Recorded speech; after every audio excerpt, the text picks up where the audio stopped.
지난주에 열왕기하 22장과 23장 그리고 예레미야 36장 말씀에서 요시야와 여호야김, 아버지인 요시야와 아들인 여호야김이 하나님의 말씀이 주어졌을 때 어떤 식으로 받아들이는가 하는 것을 살펴봤고, 거기에 이어서 오늘 누가복음 8장의 일부분 말씀을 통해서 역시 우리가 말씀을 받아들이는 자세가 어떠해야 하는가 하는 같은 주제를 나누려고 합니다.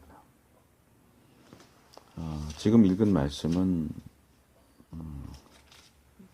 보통 이제 4절에서 15절까지가 씨 뿌리는 비유라고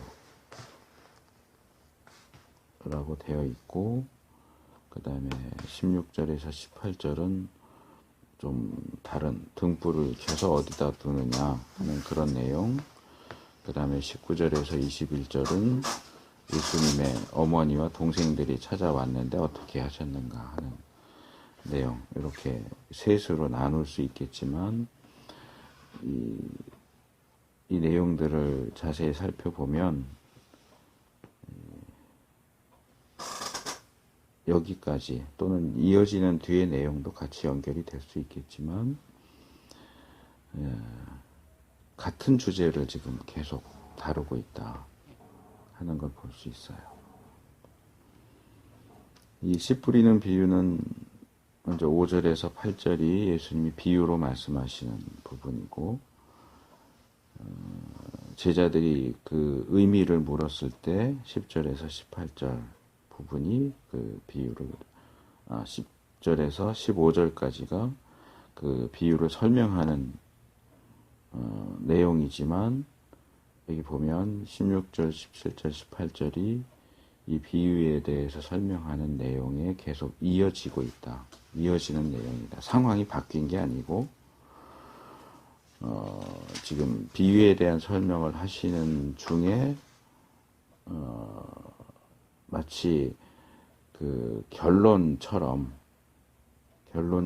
이 16, 17, 18절을 이야기하고 계신다는 것을 볼 수 있고, 19절, 20절, 21절은 바로 이런 상황 속에서 어떤 실제 사건, 또 하나의 사건, 예수님의 어머니와 동생들이 예수님을 찾아왔고, 사람들이 와서 찾아왔습니다 라고 말할 때 예수님이 어떻게 반응하시느냐. 여기도 보면 16, 17절은 조금 다른 내용처럼 보이지만 거기에 대한 결론이 18절에서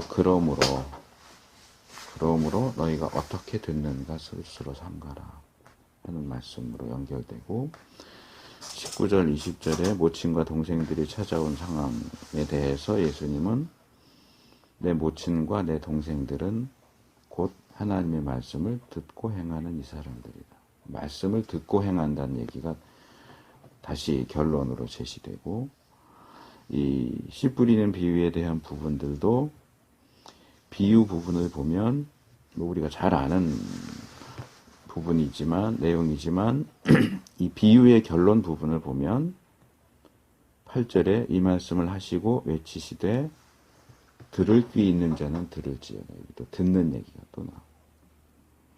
비유에 대한 쭉 설명을 하시던 마지막 부분이 15절이라고 할 수 있는데, 좋은 땅이 있다는 것은 착하고 좋은 마음으로 말씀을 듣고 지키어 인내로 결실하는 자입니다. 그래서 계속해서 말씀을 듣는 얘기, 기본적으로 반복되는 것은 듣는다라고 하는 이 표현이 계속해서 나온다는 각 단락의 끝부분에서. 그래서 이 지금 같이 읽은 4절부터 21절까지 말씀은 동일하게 말씀을 듣는 것에 대한 교훈이다, 이렇게 볼 수 있겠죠.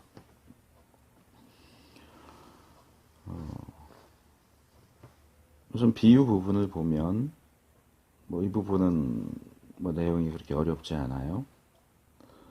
어떤 사람이 씨를 뿌리는 자가 씨를 뿌리러 나갔어요. 여기 계속 반복되는 표현이 뿌린다라는 표현이 계속 반복돼요. 씨를 뿌리는 자가 씨를 뿌리러 가서 뿌릴새. 뿌리는 씨의 일부분은 길가, 길 옆에, 길 근처에 떨어졌고, 그래서 사람들이 다니면서 밟기도 하고, 공중의 새들이 그것을 보고 먹어버렸다라기보다는 이 히브리 원문, 헬라어 원문을 보면 먹어치웠다 이렇게 표현하는 게 더 좋을 것 같은데, 같은 표현이긴 하지만, 그 다음에 바위 위에 떨어지기도 하는데, 그것은 여기 났다가라고 하는 것은 싹이 나는 거나 또는 뿌리를 내리는 걸 얘기하겠지만, 바위이기 때문에 습기를, 여기 습기가 없음으로 이렇게 되어 있는데, 헬라어 원문에는 습기를 가지지 못한다. 습기를 가지지 못해서. 그러니까 바위에는 습기가 없고 수분이 없고, 그렇기 때문에 이 씨가 싹은 났지만 습기를 공급받을 수 없었다라고 하는 그런 상황입니다. 수분을 공급받을 수 없으니까 자랄 수 없고 결국은 말라버렸다. 시들어버렸다. 또 일부는 가시떨기 속에 떨어졌다 이렇게 하는데, 가시나무, 엉겅퀴나 가시나무 같은 그것이 자라고 있는 그 틈으로 이 씨가 떨어졌다라고 하는 얘기죠. 그래서 거기는 흙도 있고 수분도 있으니까 자라기는 하는데, 이 씨만 자라는 것이 아니라 이 가시떨기 나무가 이미 자라고 있는 상태, 자라 있는 상태고 또 자라나고 있는 상태이기 때문에 여기 함께 자란다. 함께 자란다. 그래서 기운을 막았다.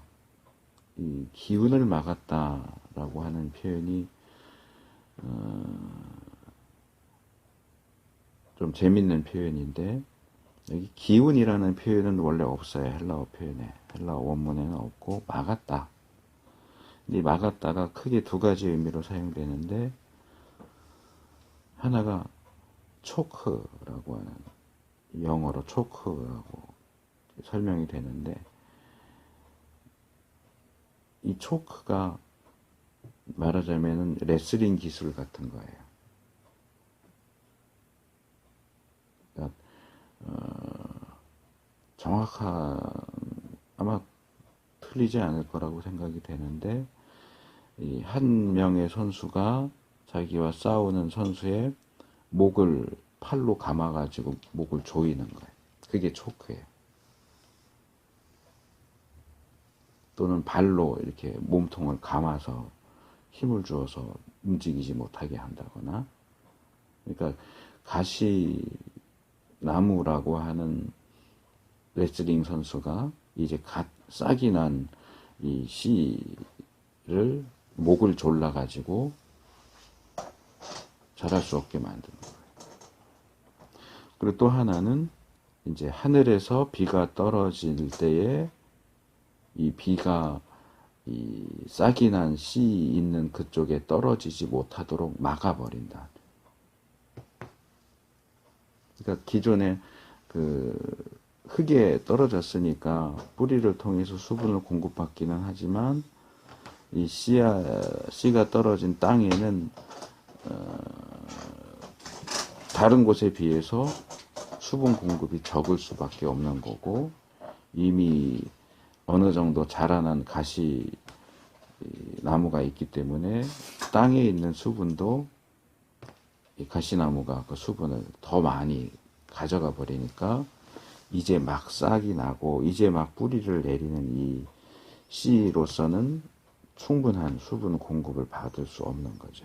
그러니까 이 막았다라고 하는 건 이제 차단한다 이런 식으로 이해를 하면 될 것 같고요. 그리고 그 중에 일부가 좋은 땅에 떨어졌다. 그래서 100배의 결실을 했다.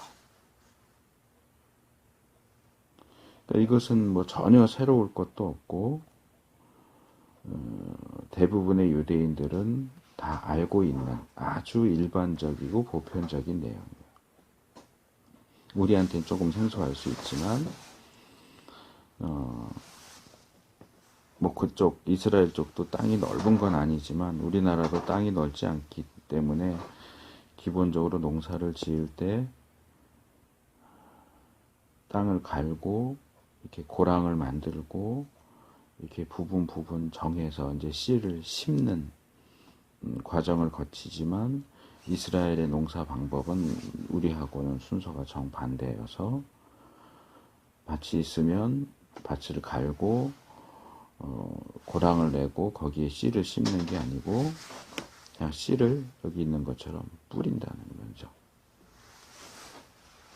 씨를 뿌린 다음에 뿌려진 그 밭을 갈아엎어요. 그러니까 여기 바위라는 표현도 나오지만 바위라기보다는 조금 큰 돌. 우리나라 같으면 씨를 뿌리기 전에 밭을 다 갈아서 돌 같은 거 다 꺼내고 이렇게 하겠지만 이스라엘은 밭을 가는 게 나중이기 때문에 밭에 있는 그런 돌 같은 것들이 그대로 있고 뿌리니까 거기에 그냥 떨어지는 경우. 그래서 사람들이 너무나 잘 아는 이 내용을 이야기하시고 나서 외치셨다. 들을 귀 있는 자는 들을지어다.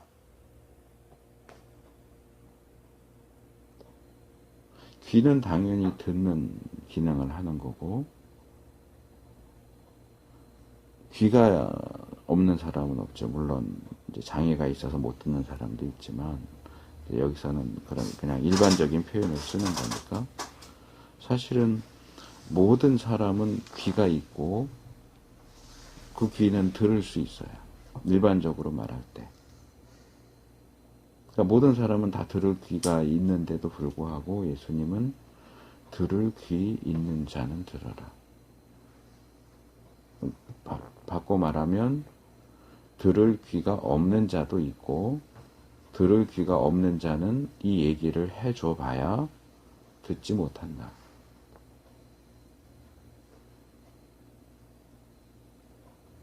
그러니까 똑같이 자리에 앉아서 여기 4절에 나왔지만 각 동네 사람들이 예수께 나와 큰 무리를 이뤘다. 큰 무리의 사람들이 같은 시간에 같은 자리에서 예수님이 말씀하시는 같은 내용을 들었지만 거기 있는 모든 사람들이 다 똑같이 듣는 건 아니다. 근데 9절로 넘어가면 제자들이 이 비유의 뜻을 물었다. 아마 그 자리에서 했는지 아니면 이제 사람들 다 떠나고 나서 물었는지.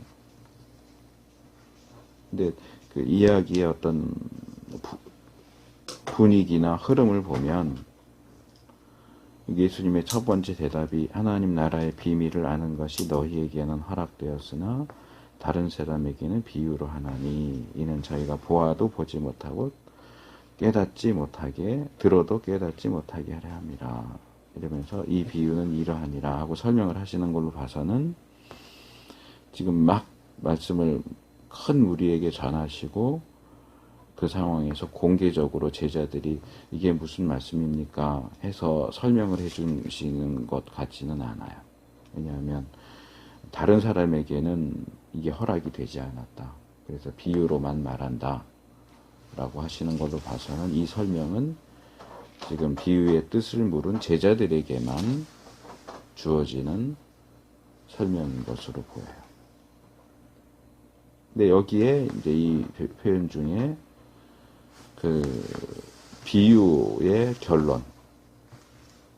결론이라고 할 수 있을지 적용이라고 해야 될지 모르겠지만 들을 귀 있는 자는 들을지어다 라고 하는 말씀을 이해할 수 있는 열쇠가 나오죠.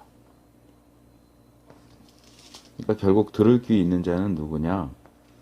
하나님 나라의 비밀을 아는 것이 허락된 사람들. 그 사람들은 그 들을 귀가 있는 사람들이고, 그것이 허락되지 않은 다른 사람들은 그 자리에 있었어도 말씀을 들었어도 들을 수 없다 하는 거예요. 그러니까 비유로 말씀하시는 중요한 이유 하나가 여기 나오죠. 뭔가를 보여주기는 하는데, 그래서 보는데 보아도 보지 못하고 들어도 깨닫지 못하게 하기 위해서 비유로 말한다. 우리가 일반적으로 무슨 설교나 강의를 생각한다면 그것을 보고 듣는 사람들이 그 설교와 강의를 통해서 예전엔 못 봤는데 볼 수 있게 되고, 예전엔 깨닫지 못했는데 깨달을 수 있도록 해주는 것이 목적이겠지만, 여기서 예수님이 비유로 말씀하시는 이유는 그것이 허락되지 않은 사람들에게 그것을 보거나 깨닫는 것을 차단하기 위해서 비유로 말씀하신다. 결국 이 비유라고 하는 것은 이제 이 비유라고 하는 헬라어 단어 자체가 이제 파라볼레라고 하는 단어인데, 옆에 놔둔다 그런 뜻이. 옆에 놔둔다.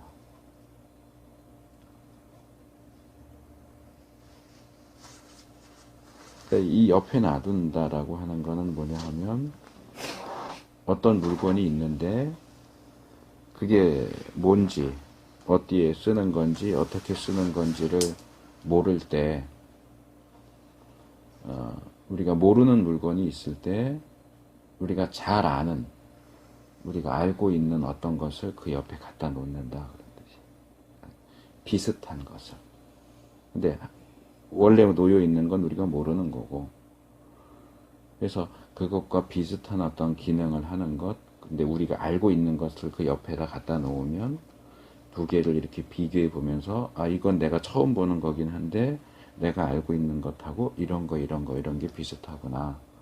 그렇게 비교해서 이게 뭔지를 알 수 있도록 하는, 그게 비유예요. 근데 비유는 그냥 갖다 놓는다 이런 뜻이, 옆에 놓는다 이런 뜻만 있는 게 아니고, 이 표현은 비유를 가리키기도 하고 수수께끼를 가리키기도 하고, 어떤 이제 구약식으로 말하면 잠언, 그러니까 뭐 격언 같은 그런 형식을 띌 수도 있어요. 결국 이 비유, 신약에서의 비유라고 하는 것은 구약에서의 잠언하고 같은 건데, 이제 구약의 잠언의 경우도 굉장히 여러 가지 의미를 가져요. 그래서 히브리어로 마샬이라고 하는 건데, 이 마샬은 격언, 수수께끼, 그러니까 삼손이 결혼식에서 사람들에게 수수께끼를 내는데 그것도 마샬이에요. 그러니까 뭔가 주어지기는 하는데 그냥 다 까발려서 드러내서 보면은 누구나 알 수 있는 그런 방식이 아니라, 뭔가 생각해야 되고 뭔가 힌트를 가지고 풀어야 하는 그런 수수께끼. 그게 이제 구약의 잠언 또는 신약의 비유라고 할 수 있는 것인데, 그래서 이 비유라고 하는 것은 두 가지 기능을 가지는데, 하나는 숨기는 거고 하나는 드러내는 거예요.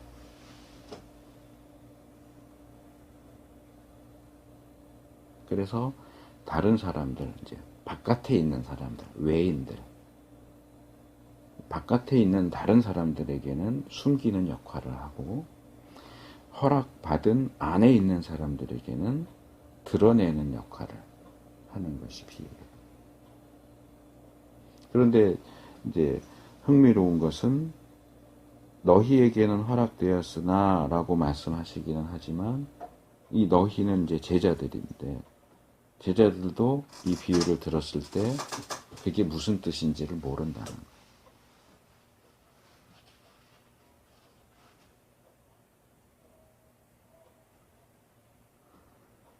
그래서 이 비유는 어떤 비밀하고도 연결되는 개념인데 이제 우리가 일반적으로 말할 때 비밀, 이제 영어로 말할 때 시크릿이 있고 미스테리가 있는데 이게 두 종류의 다른 비밀을 가리켜요. 시크릿은 숨겨져 있어서 모르는 거예요. 미스테리는 드러나 있는데 모르는 거예요.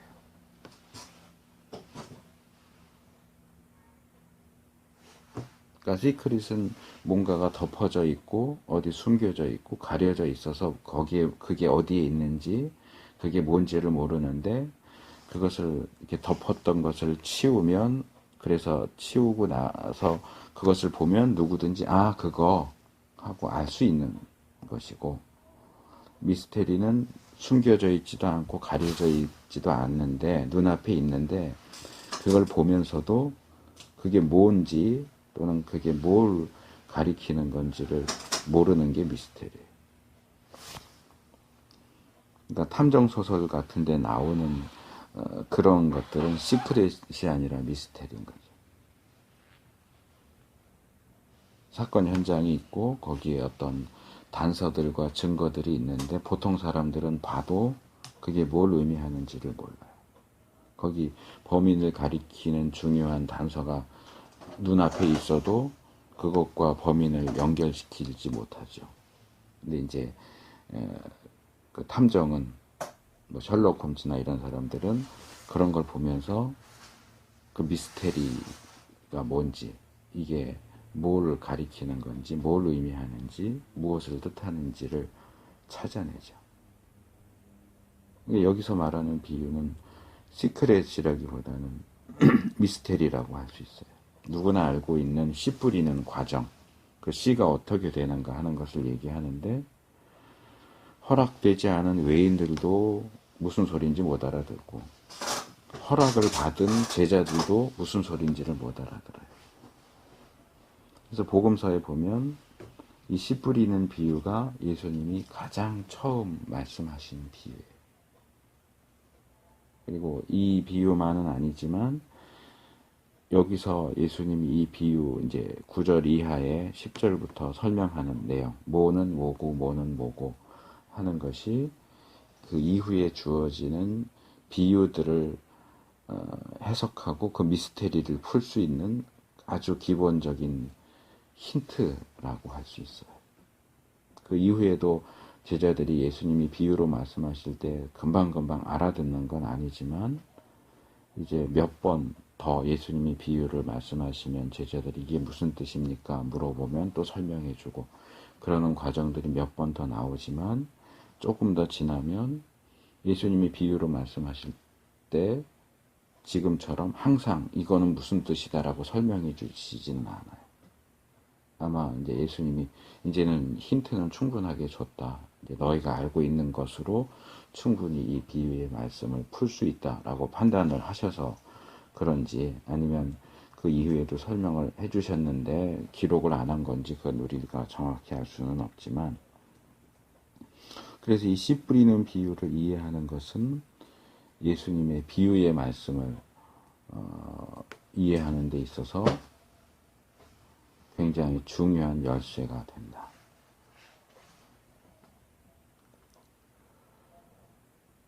그래서 여기 보면 비유에 대한 설명이 11절부터 나오죠. 씨는 하나님의 말씀이다. 그러니까 하나님의 말씀이 선포되는 씨를 뿌리는 것은 하나님의 말씀을 선포하는 것이고 씨가 떨어지는 네 개의 그 밭이라고 말할 수는 없죠. 길가도 밭이 아니고 바위 위도 밭이 아니고 어쨌든 그 네 개의 땅은 그 복음을 들은 각각의 사람들이에요. 이 네 개의 밭은 땅은 불신자와 신자를 가리키는 것일 수도 있고 신자를 가리키는 것일 수도 있어요.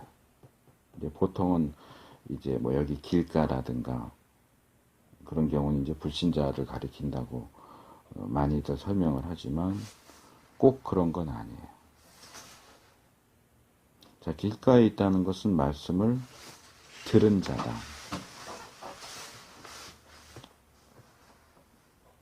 근데 마귀가 와서 그 들은 것이 믿음으로 그리고 구원으로 연결되지 못하도록 말씀을 그 마음에서 빼앗았다. 그러니까 이건 불신자의 상황하고 아주 비슷하죠. 근데 교회 안에서도 이 경우는 발견돼요. 설교 시간에 또는 성경 공부 시간에 말씀을 듣긴 들어요. 근데 그 들은 말씀을 마귀가 뺏어가 버려요. 그러니까 말씀을 들은 것이 이 사람에게 어떠한 유익도 주지 않아요.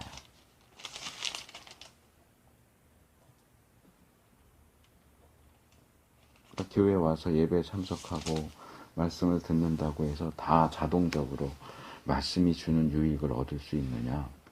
그렇지 않아요. 이 가장 저급한 단계, 가장 낮은 단계죠. 듣기는 들어요.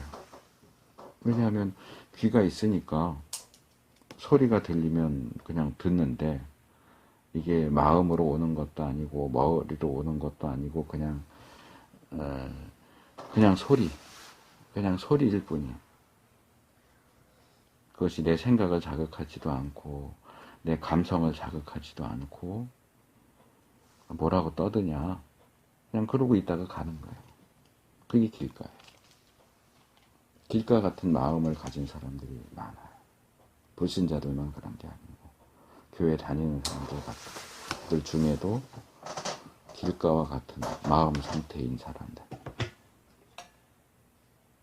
듣기는 듣지만 들은 말씀으로부터 어떠한 유익도 얻지 못하는 사람들. 그 다음에 바위에 있는 것은 조금 단계가 나는데 말씀을 들을 때에 그 말씀을 듣고 그 다음에 기쁨으로 받았다. 앞에 사람은 듣기만 했는데 이 사람은 듣고 받았어요. 그것도 기쁨으로 받았다. 물론 이 비유 말씀에서는 기쁨으로라고 말할 수 있는 부분이 따로 언급되지는 않지만 말씀을 듣고 기쁨으로 받았다. 말하자면 이 말씀을 들을 때 참 좋은 말씀이다. 은혜로운 말씀이다. 이런 식의 태도를 이야기하는 거라고 말할 수 있겠죠. 그런데 문제는 뿌리가 없다는 거예요.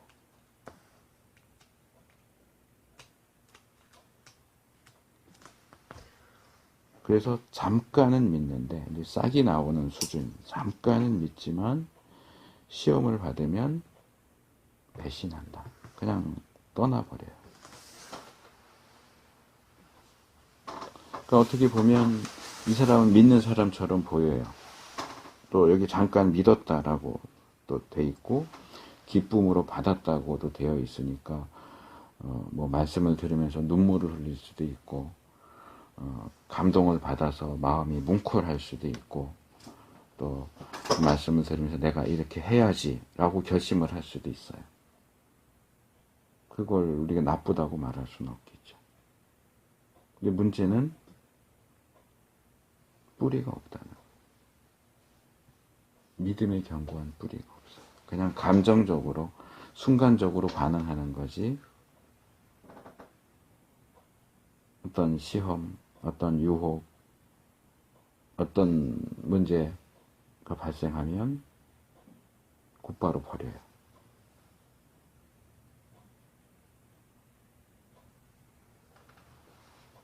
세 번째 가시떨기. 말씀을 들은 자니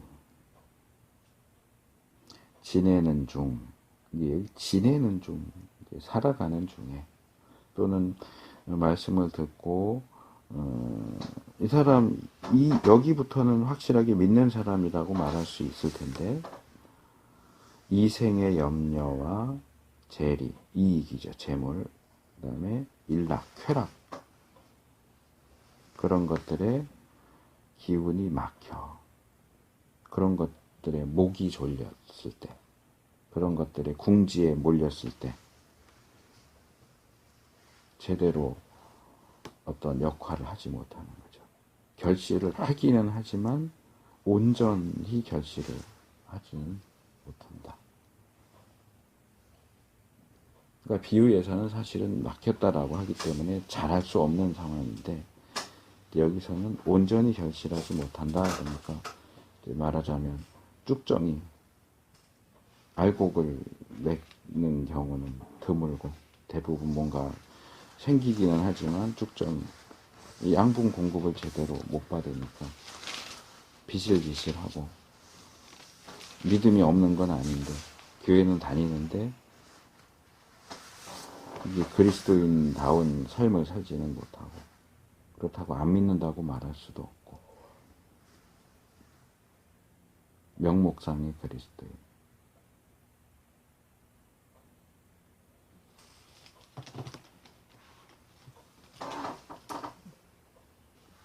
근데 이 세 부류는 공통적으로 다 듣는다라는 거. 길가에 있는 자도 듣고 바위 위에 있는 자도 듣고 가시떨기 있는 자도 들어요. 다 들었어요. 듣기는 들었어요.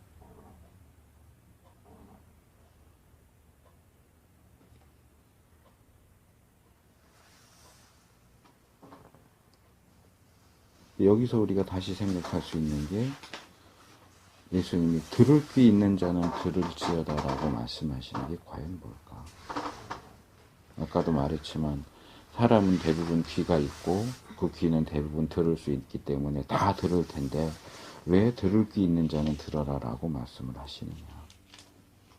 그 다음에 또 하나님 나라의 비밀을 아는 것이 허락된 사람들이 있고 그렇지 못한 사람들이 있어서 보아도 보지 못하고 들어도 깨닫지 못합니다. 여기 결국 듣는다라는 표현 속에는 청각적인 기능으로서 귀를 통해서 선포되는 말씀을 듣는 것만을 포함하는 게 아니고 그것을 듣고 깨닫는 것까지 포함한다는 거예요. 그 자리에 있는 모든 큰 무리가 다 예수님의 음성을 듣긴 들었겠지만 그것을 듣고 깨닫는 자는 많지 않다는 거예요.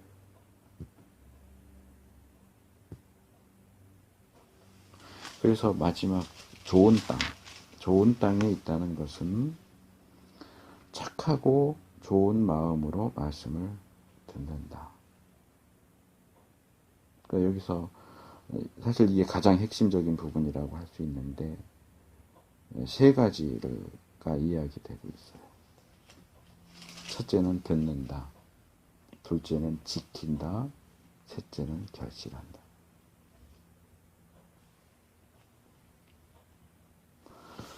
근데 이 좋은 땅과 같은 마음을 가진 사람은 듣는데 어떻게 듣느냐?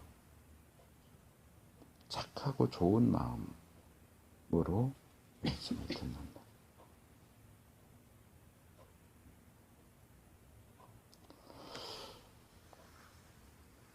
말씀을 듣는 것과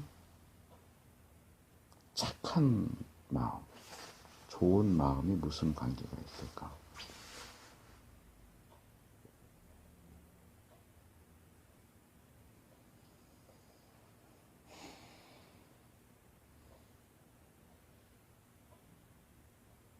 본문에서 예수님은 우리가 말씀을 들을 때 착한 마음으로 들어야 된다고 얘기해요.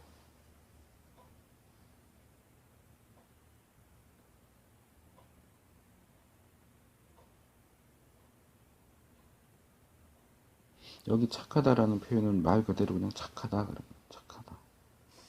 착하다, 좋다. 이 두 개의 단어가 다른 단어이긴 한데 의미는 거의 비슷해요. 이 좋은 땅 할 때 그 단어도 이게 번역을 정확히 어떻게 했는지 모르겠는데 이 좋은 땅 할 때 좋은 이 칼레라고 하는 헬라어인데 여기 착하고로 번역된 단어도 아마 칼레인 것 같아요. 같은 단어가 사용됐어요. 이게 칼로스인데 원래는 원형으로 하면 칼로스. 이제 히브리어로 말하면 토브.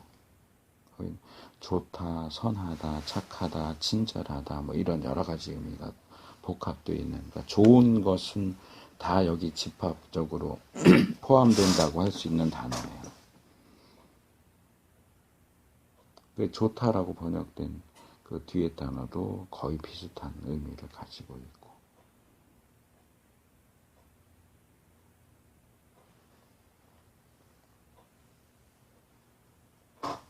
그래서 이 부분에서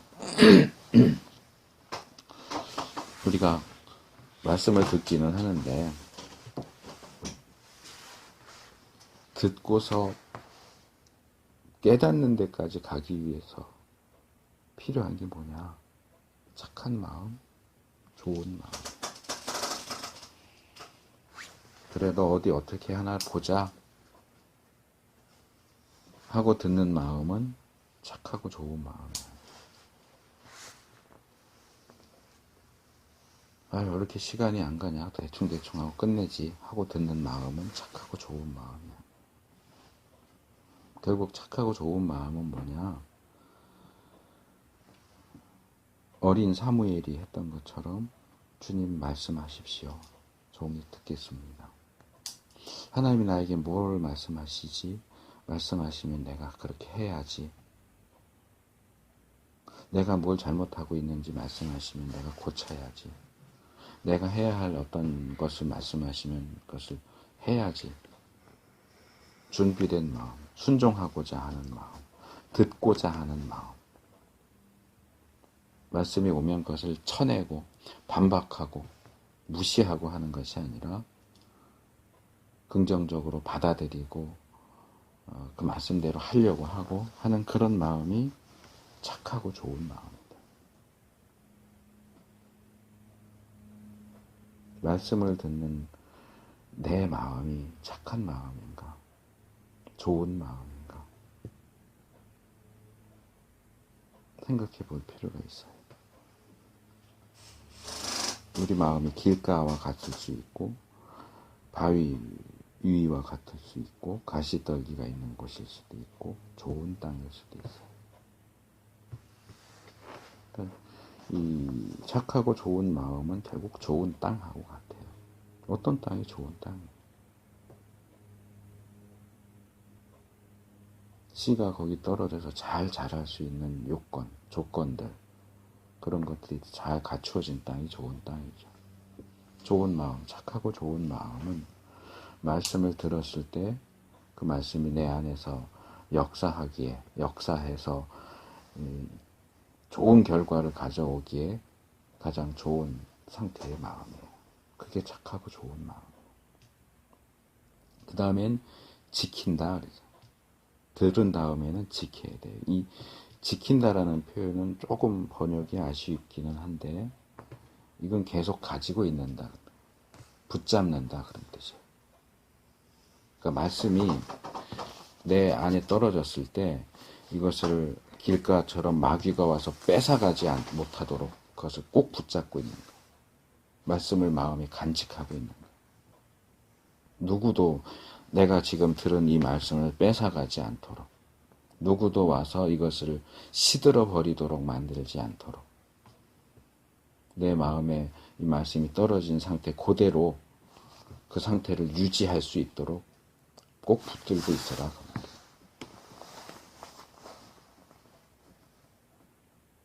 그 다음이 이제 결실의 단계인데, 결실의 단계는 인내로 결실한다. 인내로. 근데 이 인내라고 번역된 헬라어 단어는 참는다, 우리가 생각하는 참는다 그런 의미도 있지만 성실하다, 꾸준하다 그런 뜻도 있어요. 결국 그런 의미들을 통합해서 보는 게 좋겠죠. 자, 내가 착하고 좋은 마음으로 말씀을 듣고 그 말씀을 내가 간직하고 있으면, 꼭 붙잡고 있으면 저절로 결실이 되느냐? 아니요, 그렇지 않아요. 인내해야 돼요. 성실하게, 그리고 꾸준하게, 하다 말다 이러는 게 아니고, 대충대충 하는 게 아니고, 성실하게, 꾸준하게, 인내하면서 그 말씀에 순종하고자 할 때에 결실을 한다는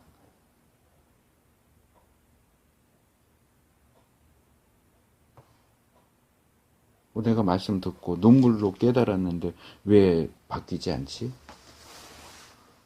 그거는 바위 위에 떨어진 거죠.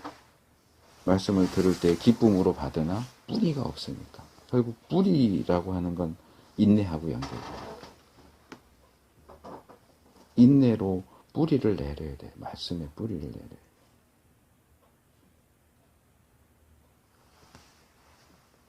그래야 결실을 할 수 있어요.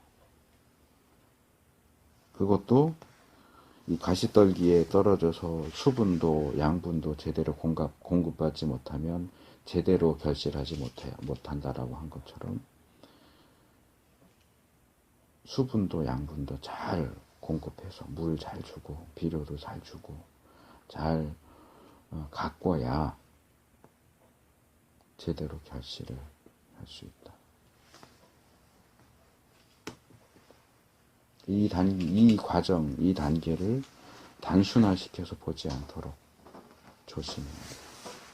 착하고 좋은 마음으로 말씀을 듣는 것, 지키는 것, 인내를 결실하는 것.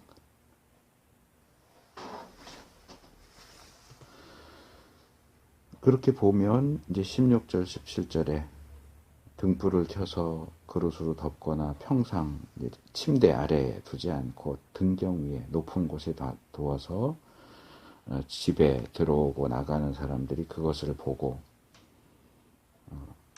넘어지거나 이러지 않도록 하기 위한 것이 불을 켜서 놓는 목적이 아니냐 하는 거예요. 그러니까 여기서 등불은 앞에서 말하는 씨하고 같은 개념이에요. 왜 씨를 뿌리겠느냐? 결실하기 위해서 뿌리는 거 아니냐? 불을 왜 켜느냐? 불 켜서 어디 다 뒤집어 엎어가지고 덮어가지고 그 불 켜놓은 것에 그 유익을 얻지 못하도록 불은 켰는데 덮어갖고 불 킨거나 안 킨거나 똑같은 상태로 있기 위해서가 아니라 잘 보일 수 있도록 보일 수 있는 곳에 등경 위에 두어서 잘 보고 다닐 수 있게 하기 위해서 아니냐. 근데 숨은 것은 드러나지 않는 것이 없고 감추인 것이 알려지고 나타나지 않는 것이 없다. 이게 갑자기 이제 나오니까 뭐지? 라고 할 수 있는데 결국 이거예요. 불을 켜면 껌껌할 때는 거기에 뭐가 있는지 뭐가 잘못됐는지 알 수 없는데 불을 켜면 아 이게 넘어졌구나. 그래서 내가 지금 이렇게 가려고 하는데 저 앞에 뭔가 장애물이 있구나 하는 것들이 드러나요. 씨가 뿌려지면 우리는 몰라요. 물론 이 외적인 어떤 태도나 반응을 통해서 추측하는 건 가능하지만 씨가 뿌려지면 그 사람의 마음이 길가인지 바위 위인지 가시나무 있는 곳인지 좋은 땅인지가 결국엔 드러나요.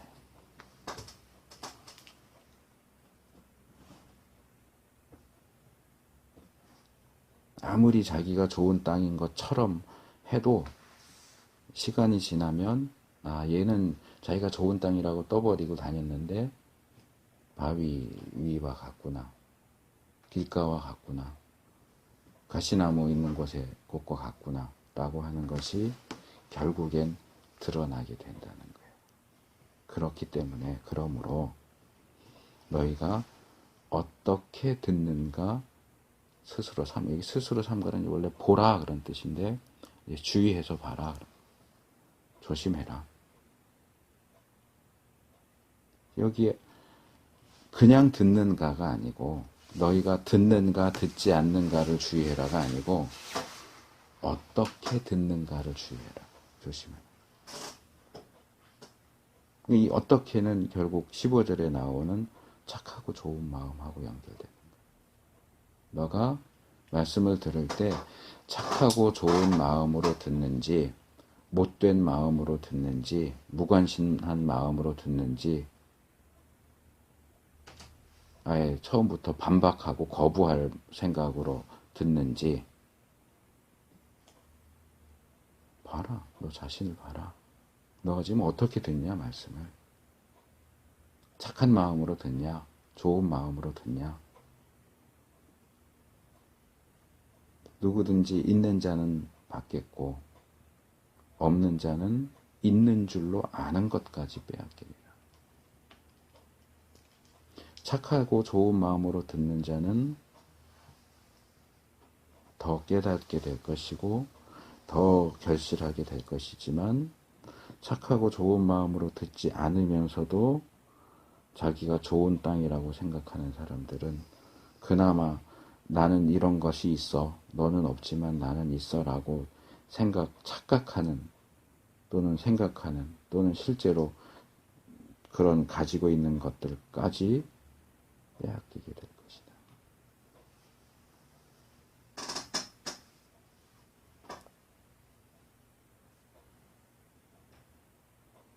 그러니까 말씀을 귀로만 들으면 안 되고 마음으로 들어야 돼요. 그것도 착하고 좋은 마음으로 들어야 돼요. 이 말씀을 하시는데 예수님의 어머니와 동생들이 예수님을 찾아왔는데 사람들이 너무 많으니까 가까이 올 수가 없어요. 그래서 누군가가 당신의 모친과 동생들이 당신을 보려고 밖에 기다리고 있습니다. 그러면 그러냐 잠깐 조금만 더 기다리시라고 해라 그러든지 그럼 오늘은 여기까지 하고 예수님이 나가든지 아니면 들어오시라고 해라 이러든지 해야 되는데 예수님은 요 상황도 지금 이 씨 뿌리는 비유에서부터 해서 쭉 교훈하는 내용을 말하자면 마지막 쐐기를 박는 기회로 삼으시는 거예요. 이걸 잘못 이해하면 예수님 되게 냉정하다. 어머니가 찾아왔다는데 왜 이런 식으로 말하지? 하고 오해할 수 있는데 그런 것이 아니고 내 모친과 내 동생들은 하나님의 말씀을 듣고 행하는 이 사람들이다. 이제 다른 복음서에는 누가 내 모친이고 누가 내 동생들이냐 이런 표현을 쓰시는 경우도 나오는데 예수님이 자기 어머니를 무시하고 동생들을 무시하는 게 아니고 지금 쭉 얘기해 오신 이 교훈의 결말을 이렇게 내리시는 거예요. 누가 내 가족이냐? 예수님의 가족은 누구냐? 말씀을 듣고 행하는 자다. 말씀을 듣는 자다? 이거는 이 상황에서는 아닌 것 같아요. 왜냐하면 길가 바위 위 가시떨기도 다 듣는다고 되어 있단 말이에요. 이 사람들은 결실이 없어요. 그러니까 행하지 않아요. 그러니까 계속 듣고 했지만 아까 말한 것처럼 귀로 듣는 게 중요한 게 아니고 마음으로 들어야 되고 마음으로 들어도 그게 어떤 마음이냐 착하고 좋은 마음이냐 착하고 좋은 마음으로 말씀을 듣고 지키어 인내로 결신하느냐. 여기 하나님의 말씀을 듣고 행하는 사람이라고 하는 표현은 결국 15절이죠. 착하고 좋은 마음으로 말씀을 듣고 지키어 인내로 결실하는 자가 내 가족이다. 지금 우하고 몰려와서 내가 하는 말을 들으니까 너희가 다 내 가족이라고 생각하지? 아니야.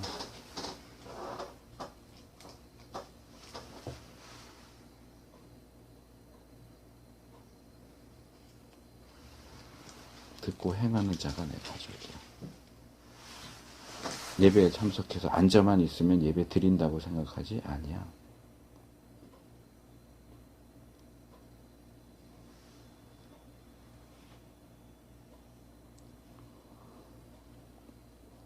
시간이 많이 가서 더 수는 없고, 그런데 어쨌든 이 부분, 이 말씀을 듣는 것, 마음으로 듣는 것, 착하고 좋은 마음으로 듣는 것, 지키는 것, 인내로 결실하는 것, 듣고 행하는 것, 이 부분에 대한 예수님의 이 말씀은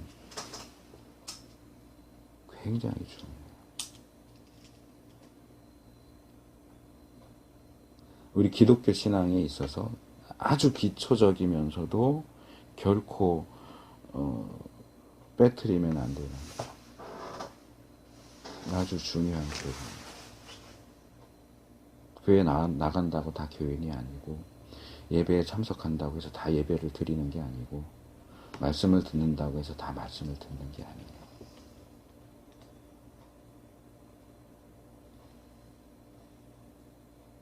이 말씀에 비추어서 자신을 돌아보고, 정말 내가 착하고 좋은 게 가장 기본 1단계 착하고 좋은 마음으로 말씀을 듣는 사람이 될 수 있게 해주십시오. 2단계로 그 말씀을 꼭 붙잡는 자가 되게 해주십시오.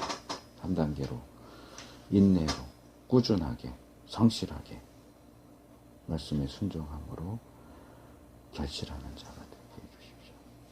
내가 정말 예수님의 가족이 될 수 있게 해주십시오.